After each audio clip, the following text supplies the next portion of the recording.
بسم اللہ الرحمن الرحیم وأنزل الذين ظاهروهم من أهل الكتاب من سياسيهم وقذف في قلوبهم الرعب فريقا تقتلون وتاسرون فريقا۔ شروع کرتا ہوں اللہ کے نام سے جو بڑا مہربان نہایت رحم کرنے والا ہے۔ یہ سورہ سورۃ الاحزاب ہے۔ اس کے بارے میں تفصیل سے پہلے بھی بتایا کہ احزاب حزب کی جمع ہے، گروہ جماعت کو بولتے ہیں احزاب۔ تو حضور صلی اللہ علیہ وسلم پر 5 سن ہجری میں شوال کے مہینے میں بہت سے جماعتیں جیسے حوازن ہے، غطفان ہے، اوپر قبیلے کے طائف، اور نیچے کی طرف کے جو قریش ہے مکہ، اور بنو نذیر جو مدینے سے چلے گئے تھے باہر، ان سب نے مل کر حملہ کرنا چاہا مدینے پر۔ 40 روز کا تقریباً محاصرہ کیا، 1 مہینے کا۔ اس کے بعد اللہ نے ہوا بھیجی، مسلمانوں کو کامیابی عطا فرمائی۔ اس میں ایک قبیلہ تھا بنو قریظہ، وہ مسلمانوں کا حلیف تھا، دوست۔ اسے حکم دیا کہ تو کسی حالت میں مسلمانوں کے دشمن کا ساتھ نہیں دے گا۔ یہ معاہدہ ہوا تھا ان سے، بالکل مدینے میں قریب رہتے تھے لوگ بنو قریظہ۔ تو انہوں نے عین وقت میں بنو نذیر وغیرہ جو دیگر یہودی قبائل تھے، انہوں نے ان کو اپنی طرف کھینچ لیا عین جنگ کے موقع پر، غزوہ احزاب میں، خندق میں، اور مکے والوں کا ساتھ دیا انہوں نے۔ حالانکہ مسلمانوں سے عہد یہ تھا کبھی بھی وہ مشرکین کا، کفار کا، مسلمانوں کے دشمنوں کا ساتھ نہیں دیں گے، لیکن عین جنگ کے موقع پر ان کا ساتھ دے دیا، عہد توڑ دیا انہوں نے۔ تو جس کا نتیجہ کیا ہوا کہ انہوں نے مسلمانوں کے عہد کو توڑنے کی وجہ سے جنگ تو ختم ہو گئی، حضور صلی اللہ علیہ وسلم مدینہ چلے گئے، ہتھیار بھی اتار دیے۔ تو جبرائیل علیہ السلام تشریف لائے، کہا کہ اللہ کے نبی آپ نے ہتھیار اتار دیے؟ ہاں اتار دیے، میں نے غسل کر لیا۔ فرمایا ہمارے فرشتے بھی ہتھیار نے اتارے، ہم کو تو بنو قریظہ جو عہد شکنی کی عہد توڑا ہے، مسلمانوں کا ساتھ نہیں آنی، کبھی بھی دشمن کا ساتھ نہیں دیں گے، مسلمانوں کے ساتھ رہیں گے، عین جنگ کے موقع پر مسلمانوں کا ہاتھ دیا اور انہوں نے کفار کا ساتھ دیا۔ لہٰذا اس عہد توڑنے کی وجہ سے وہاں چلنے کا اللہ نے حکم دیا ہے، ان سے انتقام لیا جائے۔ چنانچہ حضور صلی اللہ علیہ وسلم نے صحابہ کو تیار کیا، بنو قریظہ کے اثر پڑنے کا حکم دیا۔ شاید وہ ظہر کا بعد کا وقت تھا، تو حضور صلی اللہ علیہ وسلم کے صحابہ میں کہا بنو قریظہ پہنچ گئے۔ وہاں جا کر تمام صحابہ نے تقریباً 20 یا 25 روز اس قلعے کا محاصرہ کیا۔ تو اس میں جو بنو قریظہ کے جو لوگ تھے، 25 روز تک محاصرے کے بعد بات چیت چلتی رہی، لیکن وہ لوگ قلعے کے اندر محفوظ ہو گئے۔ تو آخری میں یہ بات طے ہوئی کہ اوس جو قبیلہ تھا یہ بنو قریظہ سے قریب تھا، تو انہوں نے کہا کہ سعد بن معاذ جو اوس کے ذمہ دار ہیں، قبیلہ مدینہ کا جو قبیلہ اوس تھا، مسلمان ہوئے بعد میں، اس کے جو سردار ہیں سعد بن معاذ رضی اللہ تعالیٰ عنہ، وہ جو فیصلہ کریں گے ہم تیار ہیں۔ انہوں یہودیوں نے، بنو قریظہ کے لوگ، یہ انہوں نے فیصلہ کیا۔ تو سعد بن معاذ رضی اللہ تعالیٰ عنہ کو جنگ خندق میں تیر لگا تھا، پیر میں زخمی ہوئے تھے۔ تو مدینے میں ان کے مسجد کے بازو ان کا ڈیرا لگا ہوا تھا ان کی نگرانی کے لیے۔ تو حضرت سعد بن معاذ رضی اللہ تعالیٰ عنہ کو لایا گیا ان کے عزت و اکرام کے ساتھ۔ تو چنانچہ آپ آئے، قبیلے کے سامنے بیٹھے، تو آپ نے فیصلہ کیا کیا؟ فرمایا سب سے پہلے پوچھا کیا میرا فیصلہ تمہیں پسند ہے؟ یہودیوں سے، بنو قریظہ کے، انہوں نے کہا پسند ہے۔ انہوں نے کہا میرے 3 باتیں ہیں فیصلے کی۔ پہلی بات یہ ہے کہ ان بنو قریظہ کے اندر جو مرد ہیں لڑنے کے قابل، ان سب کو قتل کر دیا جائے۔ دوسرا یہ کہ ان کے جو عورتیں ہیں ان کو غلام بنا دیا جائے، اور ان کے جو مال ہے مسلمانوں میں تقسیم کر دیا جائے۔ محمد الرسول اللہ صلی اللہ علیہ وسلم نے فرمایا سعد بالکل یہی فیصلہ آسمانوں پر اللہ نے کیا ہے، یعنی جو تم نے فیصلہ کیا اللہ کو بھی یہ فیصلہ پسند آیا۔ چنانچہ ان کے مرد قتل کر دیے گئے، اور عورتوں جو ہے تھے وہ غلام بن گئی، اور بھی جو مال تھا وہ مال مسلمانوں میں تقسیم کر دیا گیا۔ گویا کہ فتوحات کے دروازے کھلتے چلے گئے۔ تو اللہ رب العزت نے اسی واقعے کی طرف اس میں ذکر کیا. اللہ تعالیٰ نے کہا وَأَنزَلَ الَّذِينَ ظَاهَرُوا مِنْ أَهْلِ الْكِتَابِ، اہل کتاب میں سے جن لوگوں نے مشرکین کا ساتھ دیا، ظاہرون ان مشرکین کا ساتھ دیا، تو ان کو اللہ نے ان کے محلوں سے، ان کے قلعوں سے نکال دیا، اتار دیا، یعنی وہ قلعے میں محفوظ تھے. وَقَذَفَ فِي قُلُوبِهِمُ الرُّعْبَ، اللہ نے ایمان والوں کا رعب ان میں ڈال دیا، ان کے دلوں میں رعب ڈال دیا ایمان والوں کا، مسلمانوں کا. محمد الرسول اللہ صلی اللہ علیہ وسلم نے فرمایا میری 1 مہینے کی مسافت کے سے رعب ڈال دیا گیا مخالف لوگوں پر، اور اللہ تعالیٰ میرے رعب سے بہت سے جنگوں کو فتح عطا فرماتے ہیں. ایمان والوں کا، حضور صلی اللہ علیہ وسلم کا اللہ نے رعب ڈال دیا تھا کافروں کے دلوں میں. لہذا فریقاً تقتلون وتاسرون فریقا، تم ایک جماعت کو قتل کر رہے تھے اور ایک جماعت کو قیدی بنا رہے تھے. وہی میں کہا کہ ان کے مردوں کو قتل کر دیا، ان کے عورتوں اور بچوں کو غلام بنا لیا. قرآن میں کہہ رہا ہے وَأَوْرَثَكُمْ أَرْضَهُمْ وَدِيَارَهُمْ، ان کے مالوں کا، ان کی زمین کا، اور اللہ نے تم کو وارث بنا دیا ان کے گھروں کا. وَأَرْضًا لَمْ تَطَئُوهَا، ایسی زمین کا بھی تمہیں وارث بنایا جس پر تم نے ابھی تک قدم نہیں رکھا. اللہ تم کو ایسے زمین کا بھی وارث بنائے گا، اور بنایا کہ ابھی تم نے اس پہ قدم بھی نہیں رکھا. اللہ نے اس میں یا تو کیا ہے آئندہ حالات جو آنے والے ہیں، فتوحات، اس کی طرف اس میں اشارہ تھا. یعنی تم فارس کو فتح کرو گے، روم کو فتح کرو گے، ابھی تک تم نے قدم رکھا ہی نہیں وہاں پر. وہاں تک تمہاری حکومت چلے گی، وہاں تک اسلام کی چھاونیاں قائم ہوگی، وہاں اسلام کا جھنڈا گاڑا جائے گا. عمر رضی اللہ تعالیٰ عنہ کے زمانے میں بالکل یہی ہوا کہ پورے فارس، ایران، دمشق اور بیت المقدس، فلسطین کے جتنے علاقے تھے ان سب تک اسلام پھیل گیا، وہاں اسلامی جھنڈے قائم ہوئے. اللہ نے کہا وَكَانَ اللَّهُ عَلَى كُلِّ شَيْءٍ قَدِيرًا، اللہ تعالیٰ ہر چیز پر قادر ہیں، اللہ تعالیٰ کسی کے محتاج نہیں ہیں. اللہ تعالیٰ نے جب یہ باتیں نازل کی تو جب فتوحات کے زمانے کھلتے گئے، مال آتا گیا، ماہر آہستہ آہستہ، تو اس وقت میں نبی کی جو بیویاں تھیں، تو مدینے کی جو عورتیں تھیں ان کے پاس مال بڑھ گیا، سہولتیں آ گئی، وسعتیں آ گئی. تو نبی کے حرم میں 9 بیویاں تھیں اس وقت. تو حضور صلی اللہ علیہ وسلم کی بیویوں نے بھی اللہ کے نبی سے تقاضا کیا نبی ہمارا نفقہ بھی بڑھا دیا جائے، ہمارے اندر بھی ذرا وسعتیں پیدا کی جائے، ہمیں بھی مال ذرا اضافے کے ساتھ ملے. حضور صلی اللہ علیہ وسلم نفقہ دیتے تھے بیویوں کا، ہر ایک کا تمہارا ہے، تمہارا ہے، تمہارا ہے، کیونکہ شوہر پر بیوی کا نفقہ اور گھر یہ 2 ذمہ داری ہے نکاح کے بعد. دیگر ضروریات اور دیگر کیا ہے ذمہ داریوں کے ساتھ یہ 2 چیزیں ضروری ہیں. تو فرمایا کہ صلی اللہ علیہ وسلم سے انہوں نے زیادتی مانگی، اضافہ. تو اس وقت یہ بات نبی کو ناپسند ہوئی. نبی پاک علیہ الصلوۃ والسلام تو سادہ زندگی گزارنے کے قائل تھے. زیادہ خرچ کرنا، زیادہ مال، زیادہ اسباب، یہ اللہ کے نبی کو پسند نہیں. اور نبی کے ساتھ جو زندگی گزار رہی نا ازواج مطہرات، ان کی زندگیاں بھی ویسی ہو، نبی کا خیال تھا. لیکن جب انہوں نے زیادتی کا مطالبہ کیا نفقے میں، اللہ کے نبی کو ناپسندیدہ ہوئے. 1 مہینے تک آپ نے ان سے کوئی تعلق نہیں رکھا، اور کیا ہے اللہ کے نبی کو بڑی ناگوار گزری. تو اس وقت میں اللہ نے ان آیتوں کو اتارا، کہا کہ اللہ کے نبی علیہ الصلوۃ والسلام نے دیکھو تم میں جو دنیا چاہتے ہیں، تم میں جو دنیا چاہتے ہیں یا اس کی زینت، اس کی آرائشیں مانگنا چاہتے ہیں، آؤ میں تمہیں کچھ دے کر تمہیں طلاق دے دیتا ہوں، رخصت کر دیتا ہوں، تمہیں کو جو کچھ دینا ہے دے دوں گا، دے کر اب تمہیں اپنی زندگی سے کیا ہے الگ کر دوں گا. لیکن تم میں سے کوئی آخرت چاہتا ہے، آخرت میں نبی کی بیوی کا مقام چاہتا ہے، اور پھر وہاں کے عظمت اللہ کے یہاں مرتبہ چاہتے ہو، تو ایسی صورت میں تمہیں اسی غربت کی زندگی کے ساتھ زندگی گزارنا پڑے گا. اس میں کسی قسم کی اضافہ نہیں ہوگا، اور ایسا کوئی مطالبہ تمہارا قبول نہیں کیا جائے گا.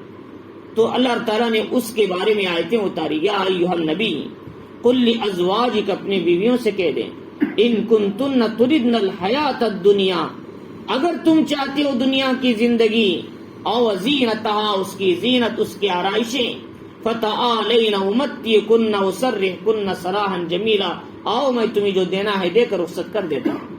چنانچہ طلاق پر ہوتا ہے جو کچھ کپڑے وغیرہ دینا ہے یا بھی ان کا جو نفقہ ہے جو بھی دے کر عدت کے اندر بھیج دیں گے۔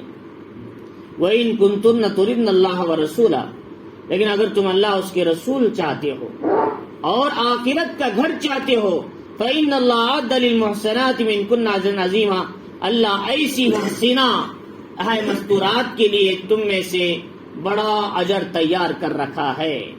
اللہ تعالیٰ نے کہا کہ تمہارے لیے آخرت اگر مقصد ہے، آخرت چاہتے ہو، نبی کی صحبت میں رہنا چاہتے ہو، تو یاد رکھو کہ تمہارے لیے اللہ نے بڑا اجر تیار کر رکھا ہے۔ یہ بات سننا تھا صلی اللہ علیہ وسلم نے آیتیں اترنے کے بعد حضرت عائشہ صدیقہ رضی اللہ تعالیٰ عنہ سے سب سے پہلے کہا، میں تمہیں اختیار دیتا ہوں، یا تو میری زندگی میں رہو یا پھر جا سکتے ہو، تمہیں کوئی پابندی نہیں، تم اپنے گھر والوں سے مشورہ کرو، اپنے باپ سے، اپنی ماں سے۔ تو حضرت عائشہ صدیقہ رضی اللہ تعالیٰ نے کہا، اللہ کے نبی یہ کیسا مشورہ ہے، مجھے مشورہ کرنے کی کیا ضرورت، میں تو حضور کی صحبت میں رہنا چاہتی ہوں، مجھے مال کی، دولت کی، اسباب کی ضرورت نہیں، اسی غربت کے ساتھ میں آپ کے ساتھ رہنا چاہتی ہوں، میں تو آخرت چاہتی ہوں۔ تو چنانچہ یہی بات تمام آپ کی بیوی نے بھی کہا۔ اللہ کے نبی علیہ الصلوۃ والسلام نے ان کو جو اختیار دیا تھا کیا ہے، انہوں نے اسے قبول نہیں کیا۔ اور فقہاء نے لکھا ہے اگر کوئی آدمی اپنی بیوی کو اختیار دے دے، بھئی تجھے طلاق کا اختیار ہے، تو طلاق دے لے سکتی ہے، میری طرف سے تجھے اجازت ہے، تو بیوی کہہ دے کہ میں نے اپنے آپ کو طلاق دے دی، تو اگر شوہر کی طرف سے اجازت دی گئی تھی بغیر کسی نیت کے، بغیر کسی عادت کے، تو بیوی پر ایک طلاق رجعی واقع ہو جائے گی۔ اگر شوہر کہے میں تمہیں طلاق کا اختیار دیتا ہوں، بیوی کہے میں طلاق کہے حاصل کر رہی ہوں، طلاق کہے دے رہی ہوں، تو بیوی کو ایک طلاق رجعی واقع ہے۔ جب تک کہ شوہر 3 طلاق کی کہے صراحت نہ کرے، بیوی پر 3 طلاق نہیں پڑتی، اگرچہ بیوی بولے مجھے 3 طلاق ہے، نہیں پڑتی، شوہر کی نیت کا اعتبار۔ تو میرے حال یہاں بیویوں کو اللہ کے نبی علیہ الصلوۃ والسلام نے ازواج مطہرات کو اختیار دیا، انہوں نے اسے قبول نہیں کیا، اس لیے ان کی طلاق نہیں ہوئی۔ تو اللہ رب العزت نے آگے بتایا، یا نساء النبی، ایک اللہ نے آگے ایک اہم وارننگ دیا، اے نبی کی بیویاں، من یاتی منکن بفاحشۃ مبینہ، تم میں سے جو کوئی کھلے طور پر کیا ہے غلط رویہ، نامناسب رویہ اختیار کرے، یہاں فاحشۃ کے معنی زناکاری، بدکاری کے نہیں لینا، یہاں معنی غلط ہے، یہاں نبی کی بیویوں کے بارے میں کہا جا رہا ہے۔ اور الفاحشہ الف لام کے ساتھ کہیں آتا ہے، ولا تقربوا الفواحش، زناکاری کے قریب بھی مت جاؤ، وہاں الف لام زناکاری، بدکاری، یہاں فاحشہ کے معنی یہاں مطلب ہے نامناسب رویہ، نبی کو تکلیف دینے والی بات، یہ مطلب ہے یہاں پر، اس لیے ہر جگہ فاحشۃ کے معنی بدکاری، زناکاری نہیں لینا۔ تم میں سے جو کوئی ایسا نامناسب رویہ کھلے طور پر ایسا کام کرے جو نبی کے لیے تکلیف کا باعث بنے، تو یاد رکھو یضاعف لہ العذاب ضعفین، تو اس کو دگنا عذاب دیا جائے گا۔ تم نبی کی بیویاں ہو، اگر تمہاری طرف سے نبی کو کوئی ایسی تکلیف پہنچے تو جہاں نیکی کرنے کا ثواب تمہارے لیے دگنا ہے، گناہ کا عذاب بھی دگنا ملے گا۔ اللہ تعالیٰ نے نبی کی بیویوں کو اتنی سخت وارننگ دی اور فرمایا وَكَانَ ذَلِكَ عَلَى اللَّهِ يَسِيرًا، یہ اللہ پر بڑا آسان ہے، کوئی مشکل کام نہیں۔ تو لہٰذا تو عربی گرامر کے لحاظ سے جب تک احادیث مبارکہ اور عربی الفاظ کے معنی نہیں سمجھ پائیں گے، اس وقت تک تفسیر صحیح معنی میں سمجھ میں نہیں آئے گی، ورنہ معنی غلط کے غلط کر دیں گے۔ پھر معنی کیا ہوگا کہ صحابیات اور ازواج مطہرات پر بدکاری کا لفظ یہاں پر آ جائے گا، ایمان کا خطرہ ہے۔ نبی کی بیویاں کبھی ایسے نہیں ہو سکتی، ہاں ان سے کوتاہی ہو سکتی ہے، نامناسب رویہ ہو سکتا ہے، لیکن بدکاری ان کی زندگی میں نہیں۔ محمد الرسول اللہ صلی اللہ علیہ وسلم نے فرمایا، میری ازواج مطہرات سے لے کر آدم علی نبینا علیہ الصلوۃ والسلام تک میرے خاندان میں کوئی بدکار نہیں رہا، تاریخ شاہد ہے۔ تو اللہ تعالیٰ فرمائی کہ اس میں بتایا کہ اس کے بعد آگے اللہ تعالیٰ نے بھی نیکیوں کا ذکر کیا، وَمَن يَقْنُتْ مِنكُنَّ لِلَّهِ وَرَسُولِهِ، تم میں سے جو کوئی اللہ اس کے رسول کی اطاعت کرے، اللہ نبی کی بیویوں سے کہہ رہا، وَتَعْمَلْ صَالِحًا، نیک عمل کریں، تو دیکھو گناہ کا، غلطی کا سزا ڈبل ہے، ویسے نیکی کا ثواب بھی تمہیں ڈبل دیا جائے گا۔ نبی کی بیوی ہونے کی وجہ سے، نبی کا مقام اور مرتبہ نبی کے حرم میں ہونے کی وجہ سے، نوتیہا اجرہا مرتین، ہم اسے ڈبل اجر دیں گے ان کو، وَآتَدْنَا لَهَا رِزْقًا كَرِيمًا، ہم ان کے لیے عمدہ پاکیزہ رزق تیار کر رکھا ہے، دنیا میں بھی آخرت میں بھی۔ اللہ تعالیٰ نے یہ جو باتیں بتائی، یہ صرف نبی کو ناگواری کے ہونے پر اللہ نے اتنی بڑی تفصیل بتائی۔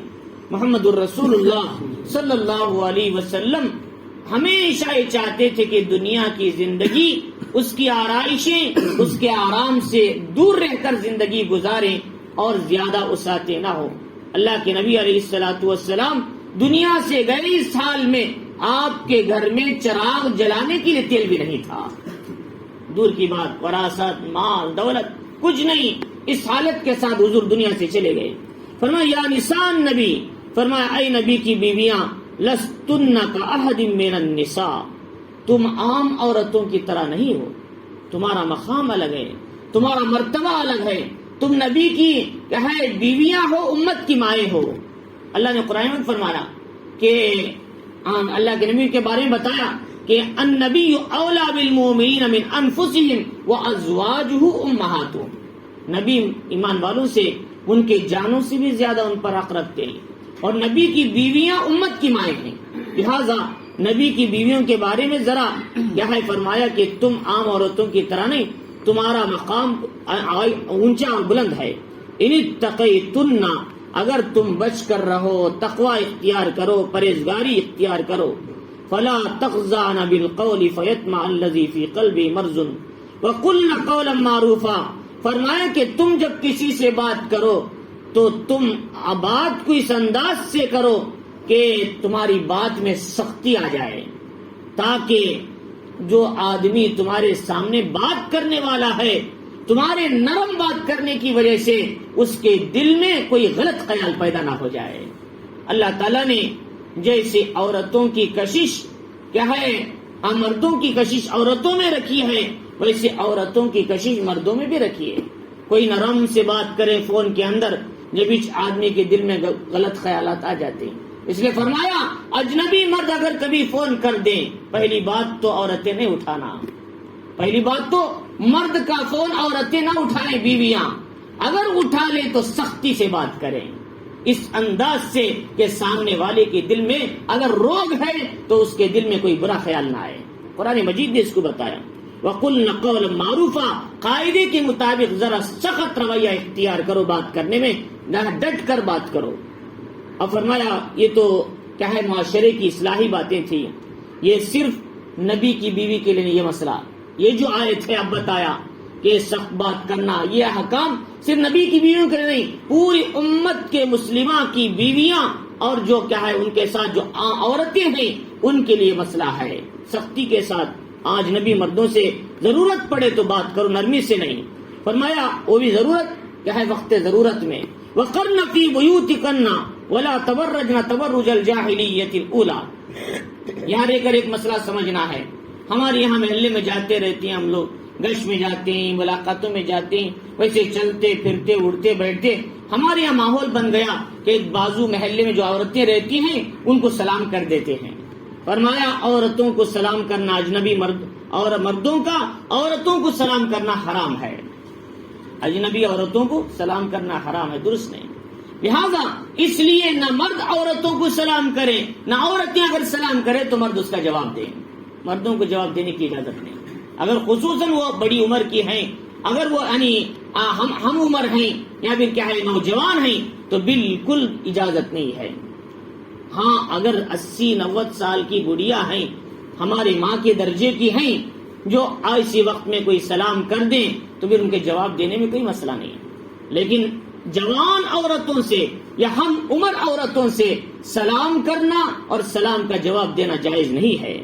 لہذا اس کے بعد یہ بتا اللہ تعالیٰ نے کہ نبی کی بیویاں تم اپنے گھروں میں زیادہ وقت گزارا کرو۔ یہ کیا سمجھ میں آتا ہے؟ عورتیں نوکری کرنے کے لیے نہیں، عورتیں گھر بنانے کے لیے پیدا ہوئی۔ عورتوں کو اللہ نے جو پیدا کیا گھر کے ماحول کو سدھارنے کے لیے، بچوں کی تربیت کے لیے اور گھر کے ماحول میں دین پہنچانے کے لیے، بچوں کو ادب سکھانے کے لیے یہ عورتوں کی ذمہ داری ہے۔ باہر جا کر کمانا، محنت کرنا یہ مردوں کی ذمہ داری۔ جب الٹا ہو گیا، عورتیں کمانے لگی، مرد گھر میں بیٹھ گئے، تو پھر کیا ہوا کہ آج دنیا جو دیکھ رہی ہے کہ یورپ کا اثر پوری دنیا پر چھا رہا ہے۔ گناہ، عیاشی، بے حیائی، بدکاری ہر قدم پر آ رہی ہے۔ یہ اسلامی قانون کو بدلنے کا نتیجہ ہے۔ فرمایا کہ اللہ تعالیٰ فرمانی کہ اپنے گھر میں زیادہ وقت کیا گزارا کرو۔ وَلَا تَبَرَّجْنَ تَبَرُّجَ الْجَاهِلِيَّةِ الْأُولَى، پہلے زمانے کی جاہلیت کی طرح تم بھی بناؤ، سنگار کر کے باہر نہ پھرو۔ اگر تمہیں جانا ہی پڑ جائے مجبوراً، کہیں کچھ خرید کر لانا ہے، کچھ ضرورت ہے، کوئی گھر میں نہیں، تو کیسے جانا چاہیے؟ بالکل پردے کے ساتھ، چہرہ ڈھکا ہوا ہو، ہاتھ بھی ڈھکے ہوئے ہو، اس انداز کے ساتھ جائیں کہ کوئی تمہارے چہرے کو نہ دیکھ سکے، برقع استعمال کر کے جائیں۔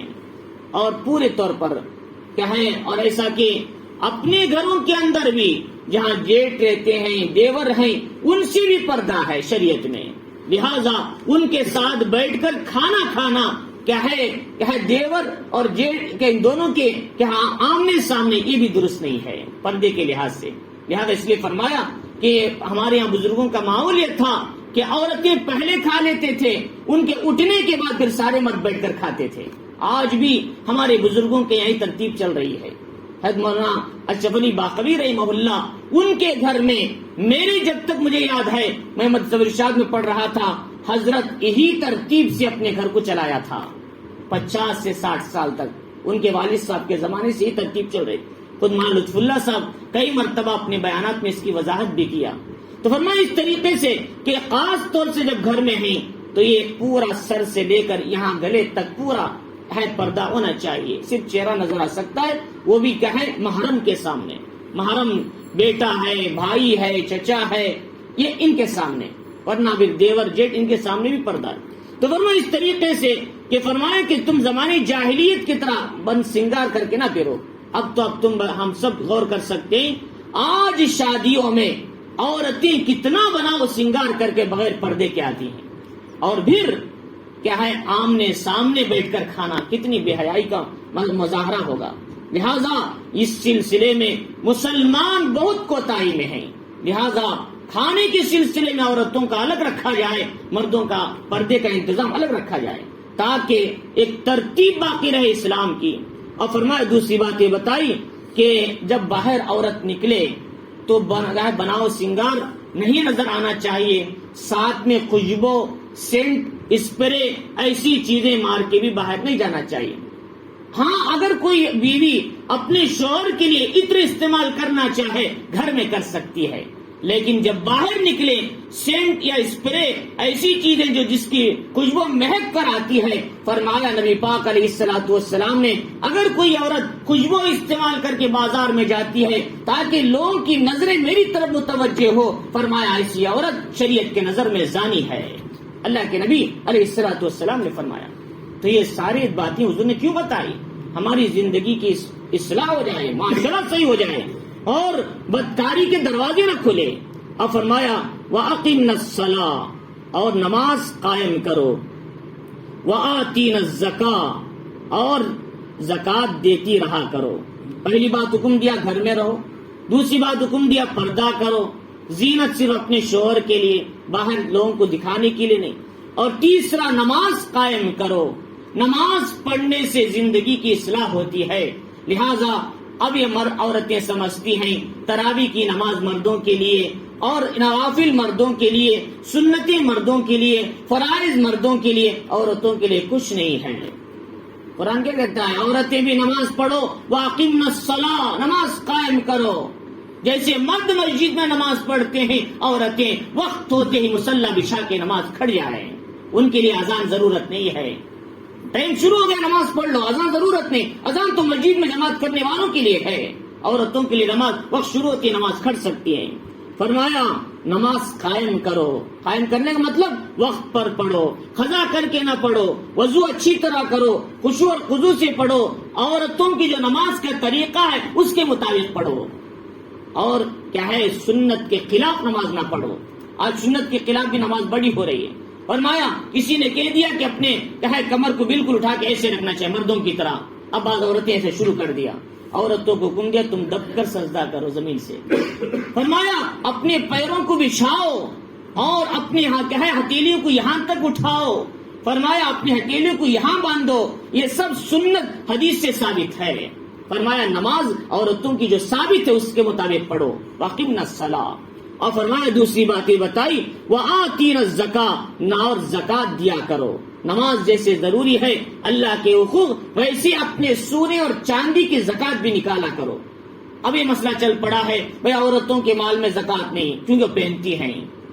استعمالی گھر، استعمالی گاڑیاں، استعمالی سامان، ان پر زکات نہیں ہے. اور استعمالی زیور عورتیں پہنتی ہو نہ پہنتی ہو ان پر زکات واجب ہے. محمد الرسول اللہ صلی اللہ علیہ وسلم کے زمانے میں ایک عورت آئی، دو عورتیں، ان کے ہاتھوں میں سونے کی چڑیاں تھی یعنی بنگڑیاں. فرمایا توڑے جسے کہتے ہیں. تو اللہ کے نبی علیہ السلام فرمایا کیا تم اس کی زکات نکالتی ہو؟ فرمایا زکات نہیں نکالتے. فرمایا تو پھر ایسی صورت میں اس کو جہنم میں جلنے کے لیے تیار ہو جاؤ. فرمایا اسی حدیث کی وجہ سے فقہاء اور علماء نے لکھا ہے چاہے وہ پہنتی ہو نہ پہنتی ہو عورت کے مال پر زکات واجب ہے. لہذا اس لیے فرمایا زکات بھی نکالنا عورتوں پر ضروری ہے. وَأَطِيعُوا اللَّهَ وَرَسُولَهُ، اللہ اس کے رسول کی اطاعت کیا کرو کہ لہذا اللہ کی بھی بات مانو اور رسول کی بھی بات مانو. لہذا اپنے گھروں کے اندر سنت کا رواج دیا کرو. انما یرید اللہ لیذہب عنکم الرجس اہل البیت. اتنا بتانے کے بعد اللہ تعالیٰ نے آگے پہلے مضمون کے ساتھ جوڑ دیا. فرمایا یہ ساری باتیں کیوں بتا رہے پہلے سے لے کر کیا خصوصاً زمانے جاہلیت کی طرح بے پردگی نہ ہو اور بات کو ذرا زور سے کریں. یہ جو کہا جا رہا ہے عام عورتوں کے لیے بھی ہے لیکن خصوصاً اہل بیت نبی کی بیویاں اللہ تم سے گندگی کو دور رکھنا چاہتا ہے. انما یرید اللہ، اللہ چاہتے ہیں لیذہب عنکم الرجس، تم سے گندگی دور رہے. اہل البیت اے نبی کے گھر والیوں، وَيُطَهِّرَكُمْ تَطْهِيرًا، اللہ تمہیں پاک اور صاف رکھنا چاہتا ہے. تو لہذا بعض باتوں میں اب اہل بیت سے کون مراد؟ اہل بیت سے یہاں قرآن کیا کہتا ہے؟ نبی کی بیویاں. لہذا اب بعض لوگ کہتے ہیں اہل بیت سے حضرت حسن، حضرت حسین، حضرت فاطمہ اور حضرت علی. یہ دیکھو قرآن سے اہل بیت جسے کہا وہ نبی کی بیویاں ہیں. قرآن کہتا ہے صاحب نبی کی بیویوں سے. اور اہل بیت میں حضرت علی، حضرت فاطمہ یہ بھی داخل ہیں حدیث کی روح سے.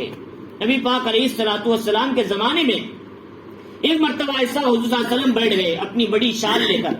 ادھر سے حضرت علی آ گئے، فاطمہ آئی ان کو بھی بٹھایا، حضرت حسن آئے ان کو بھی بٹھایا، حضرت حسین آئے ان کو بھی بٹھایا، حضرت علی آئے. حضور نے ان سب کو ایسے جوڑا، کہا یہ سب میرے اہل بیت ہیں. اس اعتبار سے حدیث کی روح سے یہ بھی اہل بیت میں سے ہیں. یا پھر نبی پاک نے دعا کیا اللہ ان کو بھی اہل بیت میں شامل فرما. اور نبی کی بیویاں قرآن سے اہل بیت میں سے ہیں. لہذا اس لیے نبی کی بیویوں سے ویسے ہی عظمت اور احترام رکھنا ضروری ہے جیسے نبی کے خاندان والوں سے عظمت رکھنا ضروری ہے. حضرت فاطمہ سے حضرت علی آپ اٹھا کر دیکھیں. شیعہ حضرات تو حضرت فاطمہ اور علی سے بڑی محبت کے دعوے کرتے ہیں، دوسری طرف حضرت عائشہ پر تہمت لگاتے ہیں. نعوذ باللہ. وہ نبی کی بیویوں کا کیا قدر کر رہے ہیں؟ اہل بیت قرآن کہتا ہے ان کی کیا قدر کر رہے ہیں؟ فرمایا انہوں نے قرآن سے ثابت لوگوں کی قدر نہیں کر رہے. تو لہذا اس لیے فرمایا جیسے نبی کی بیویوں کے ہے اپنے آپ کی بیٹی کی آپ کے گھر والوں کی قدر ہے ویسے ہی نبی کی بیویوں کا احترام بھی لازم ہے. اس کے بعد یہ بتایا کہ وَاذْكُرْنَ مَا يُتْلَى فِي بُيُوتِكُنْ، یہ ساری باتیں اصلاح معاشرے. تم اپنے گھر میں قرآن مجید کی جو آیتیں اترتی ہیں اس کی تلاوت کرتی رہو. یعنی قرآن پڑھتی رہو گھر میں. سورہ یاسین پڑھو صبح میں، شام میں واقعہ پڑھو، عشاء کے بعد سورۃ الملک پڑھو، سورہ سجدہ پڑھو. روزانہ آدھا پارا پو پارا پڑھو. ہمارے حضرت شیخ الحدیث زکریا صاحب رحمۃ اللہ علیہ کے گھر والے، ان کی بیویاں، ان کے خالائیں، پھوپھیاں روزانہ اپنے کام کاج کے ساتھ 15 پارے پڑھ لیا کرتی تھی. آج ہمارے گھر کی عورتیں کتنے پارے پڑھ رہے ہیں؟ فرمایا ان کی زندگیوں میں قرآن کتنا زندہ ہے. کیا ان کو ہمیں قرآن پڑھنا ان کی ذمہ داری نہیں ہے؟ جیسے مردوں کی ذمہ داری ویسے عورتوں کی بھی قرآن کی ذمہ داری. اپنا سارا وقت خالی کر کے 1 گھنٹہ مستورات کو یہ طے کر دیا جائے تم 1 گھنٹے میں قرآن مجید تلاوت کر لیا کرو. لہذا آج بھی کئی مستورات ایسی ہیں جنہوں نے اپنی زندگی کے اوقات میں 2 گھنٹے طے کر لیا قرآن پڑھنے کے لیے. آج بھی ہیں اسی مستورات. لیکن 1-2 رہنے سے کام نہیں چلتا. اپنی بیٹیوں کو جہاں ہم قرآن دے رہے ہیں جہیز میں، یہ کہیں بیٹا یہ طاقوں میں سجانے کے لیے نہیں، روزانہ آدھا پارہ پڑھنے کے لیے قرآن دے رہا ہوں. یہ نصیحت کیا جائے. چنانچہ آج ایسے تو دے دیا، وہ دھول پر دھول چڑھی ہوئی ہے، اسے پڑھنے والے کوئی آئی نہیں. یہ کیوں ہوتا ہے؟ ہماری بچیوں کو ہم نے قرآن پڑھا کر بھلا دیا. یہ مسئلہ اس وجہ سے بھائی بچے قرآن پڑھنا ضرور پڑھے. پڑھنے آتا ہے؟ نہیں پڑھنے آتا. کیوں پڑھے تھے بھول گئی بہنے کے بعد. اس لیے ہمارے یہاں ترتیبیں بنائے جائیں کہ بچی جو پڑھ رہی ہے قرآن کسی بی کے پاس یعنی کسی استانی کے پاس، اسے آہستہ سے قرآن ختم کیا جائے. ایک دم 6 مہینے میں ختم کر دیا، معاف کر دیا، ختم، اٹھا کے بند کر کے رکھ دیا. ان سے آہستہ سے پڑھاتے جائیں. روزانہ 2 صفحے 3 صفحے کنٹینیو چلتا رہے گا. ایک نہ ایک دن خیال دل میں آئے گا بھئی میرا قرآن ختم نہیں ہو، مجھے پڑھنا چاہیے. تو لہٰذا 1 مہینے میں 2 مہینے میں ختم کر کے سال 2 سال میں ختم کر کے رکھ دیں گے، پھر کیا ہوگا؟ بچیاں قرآن نہیں اٹھائیں. سلو سے ان کا قرآن ختم کراؤ استانی کے پاس. جب تک مکتب میں پڑھ سکتی ہیں بچے 10 سال 11 سال، اس کے بعد کسی مستورات کے پاس جاننے والی ہیں ان کے پاس کنٹینیو کراؤ. ان کو صرف قرآن پڑھانے میں نہیں لگانا، یہ قرآن کے ساتھ دینیات سمجھانا، حدیثیں سمجھانا، مسائل سمجھانا. اس طرح ذرا ذرا کر کے قرآن بھی پڑھنے والی بنیں گی اور دینیات بھی جاننے والی بنیں گی. تو یہ ترتیب ہونا چاہیے. تو لہٰذا اس کے بعد یہ بتایا اللہ تعالیٰ نے ساتھ میں حکمت کا بھی مذاکرہ کرو. حکمت محمد الرسول اللہ صلی اللہ علیہ وسلم کی احادیث مبارکہ کی تعلیم کیا کرو گھروں میں. قرآن کہتا ہے گھر میں قرآن پڑھو، گھر میں قرآن حدیث کی تعلیم کرو. لہذا عشاء کے بعد آدھا گھنٹہ وقت نکالا جائے، اس میں حدیث کی تعلیم کی جائے. اور آج بھی ایسے گھر ہیں اللہ کا فضل، وہ لوگ وقت نکال کر تعلیم کر رہے ہیں. لہذا ہر گھر میں تعلیم زندہ ہو جائے، جس سے ہماری بچیاں دیندار، بچے دیندار، مستورات دیندار، پھر دین کے تقاضوں پر کھڑنے والی بنیں گی. اگر دین نہ رہا تو پھر وہی عورت کیا ہے دین سے روکنے والی بن جائے گی، اللہ کے راستے میں چلنے سے رکاوٹ بن جائے گی، دین کے کاموں میں معاون کے بجائے مخالف بن جائے گی، کیونکہ ہم نے ان کو دین نہیں سکھایا. فرمایا کہ ان اللہ کان لطیفا خبیرا، اللہ تعالیٰ باریک بھی اور ہر بات کی خبر رکھنے والے ہیں. تو لہٰذا اس میں کیا بتایا؟ قرآن کی بھی تلاوت کرو، خود بھی پڑھو، دوسروں کو بھی ترغیب دو. حدیث کی تعلیم کرو، خود بھی پڑھو، دوسروں کو بھی ترغیب دو. یا اپنے گھروں میں تعلیم کو اسٹارٹ کریں، صحابہ کی صحابیات کے واقعات کو پڑھیں. ام سلمہ رضی اللہ تعالیٰ عنہا بڑی دیندار تھی. انہوں نے ایک مرتبہ رسول اللہ صلی اللہ علیہ وسلم سے کہا اللہ کے نبی کیا بات ہے قرآن صرف مردوں سے خطاب کرتا ہے، عورتوں سے کیوں خطاب نہیں کرتا؟ یا ایھا الذین آمنوا کہتا ہے، یا ایھا المؤمنات کیوں نہیں بولتا؟ یہ قرآن کہتا ہے. تو اس وقت میں فرمایا کہ اللہ تعالیٰ نے قرآن مجید کی ان آیتوں کو اتارا. فرمایا ان المسلمین والمسلمات. اللہ نے کہا کہ دیکھو مستورات، یہ بات اصول ذہن میں رکھیں، جب بھی مردوں کا ذکر قرآن میں آتا ہے عورتیں بھی اس کے اندر آ جاتی ہیں. مردوں کا ذکر یا ایھا الذین آمنوا کا مطلب یا ایھا الذین آمنوا والمؤمنات دونوں بھی اس کے اندر آ گئے. لیکن جب تمہارا تقاضا ہے کہ تمہارا مخاطب کیوں نہیں کر رہے ہیں، لہذا تمہاری دلجوئی کے لیے ہم تمہارا بھی نام لاتے ہیں، تمہارا بھی صیغہ استعمال کرتے ہیں. ان المسلمین والمسلمات، جو مسلمان مرد مسلمان عورتیں ہیں. مسلمان کسے بولتے ہیں؟ اپنی زندگی کو اللہ کے سامنے سرنڈر کر دینا. اے اللہ ہم ویسی زندگی گزاریں گے جیسے آپ چاہتے ہیں، اسے بولتے ہیں مسلمان. لہذا مسجد کے مسلمان مسجد کے باہر جاتے ہیں، مسلمانیت ختم، یہ مسلمان نہیں ہے. فرمایا والمؤمنین والمؤمنات، اور مومنہ مرد مومنہ عورتیں جن کا یقین اللہ کے ساتھ مضبوط ہے ان کو مومن بولتے ہیں. اور مومن کیا ہے؟ خاص ہے، مسلمان عام ہے. لہذا ہر مومن مسلمان ہوگا، ہر مسلمان مومن نہیں ہو سکتا. تو لہذا اس لیے فرمایا مومنہ مرد مومنہ عورتیں دونوں بھی داخل اس کے اندر. والقانتین والقانتات، اطاعت کرنے والے مرد اطاعت کرنے والی عورتیں. فرمایا والصادقین والصادقات، سچ بولنے والے مرد سچ بولنے والی عورتیں. فرمایا کیا صدق ینجی والکذب یہلک، سچائی انسان کو نجات دیتی ہے، جھوٹ ہلاکت تک پہنچاتا ہے. لہذا اس لیے فرمایا کہ سچ کو لازم پکڑنا یہ مردوں کا بھی کام ہے، یہ مستورات کا بھی کام ہے. اب فرمایا والصابرین والصابرات، صبر کرنے والے مرد صبر کرنے والی عورتیں. فرمایا کہ دین پر قائم رہنا، گناہوں سے بچتے رہنا اور حالات پر صبر کرنا، یہ تینوں بھی اس کے اندر داخل ہیں.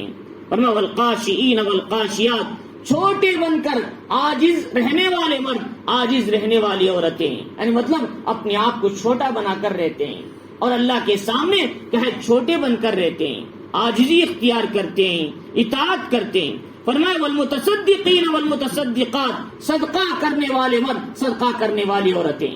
اور صدقے کا نظام خود مردوں کو بھی بنانا ہے، عورتوں کو بھی بنانا. مردوں کو کیا کرنا؟ فرمایا ایک ڈبہ رکھ کے اس میں روزانہ 10 روپے ڈالنا ہے صبح میں.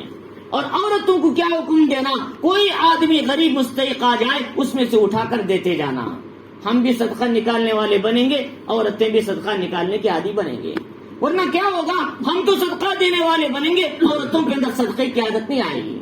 اور ہمارے بزرگوں کے یہاں معمول یہ تھا، ان کا یعنی بیویاں جب شوہر سفر پہ جاتی تھی تو شوہروں کے عافیت سے آنے کے لیے ان کے نام سے صدقہ دیا کرتی تھی.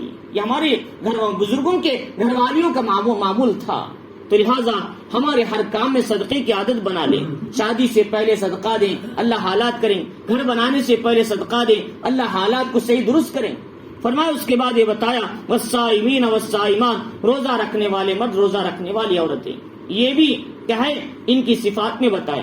والحافظین فروجہم والحافظات، اور وہ مستورات جو اپنی عصمتوں کی حفاظت کرنے والے اور مرد جو اپنی عصمتوں کی حفاظت کرتے ہیں.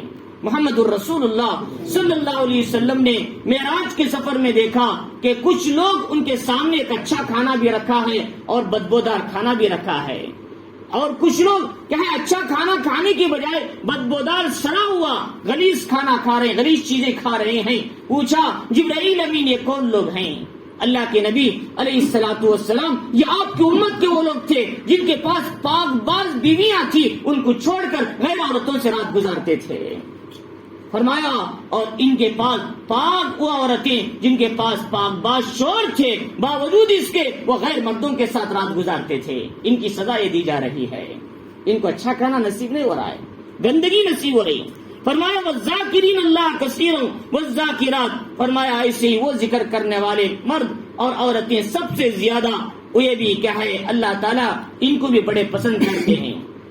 لہذا اس لیے فرمایا کہ ہر حال میں آدمی ذکر کے ساتھ رہیں، مرد بھی ذکر کے ساتھ، عورتیں بھی ذکر کے ساتھ. اور جب عورتیں کھانا پکائیں سر پہ پلو ہو، سبحان اللہ الحمدللہ بسم اللہ ہو. ایسا نہیں کہ سر پہ پلو نہیں ہے، ایسے ہی اٹھے اور اسے پکانا شروع کر دیا اور بے ادبی، کیا اس کے نتیجہ کیا ہوگا؟ گھروں میں بے برکتیاں آئیں گی. اللہ کے نام کے ساتھ کھانا شروع کیا جائے، ہر چیز بسم اللہ سے، جھاڑو بھی بسم اللہ دیتے ہوئے بسم اللہ سے شروع کیا جائے. فرمایا عد اللہ لہم مغفرۃ واجرا عظیما، اللہ تعالیٰ نے ان کے لیے مغفرت اور اجر عظیم تیار کر رکھا ہے. جو آدمی چاہتا ہے اللہ میری مغفرت کرے مجھے اجر عظیم دے، جو عورت چاہتی ہے اللہ میری مغفرت کرے مجھے اجر عظیم دے، یہ 8 صفات پہ زندگی گزارنے کی کوشش کرنا. اللہ تعالیٰ ہمیں ان باتوں کو سمجھنے، ان آیات سے صحیح معنی میں نصیحت لینے کی توفیق عطا فرمائے.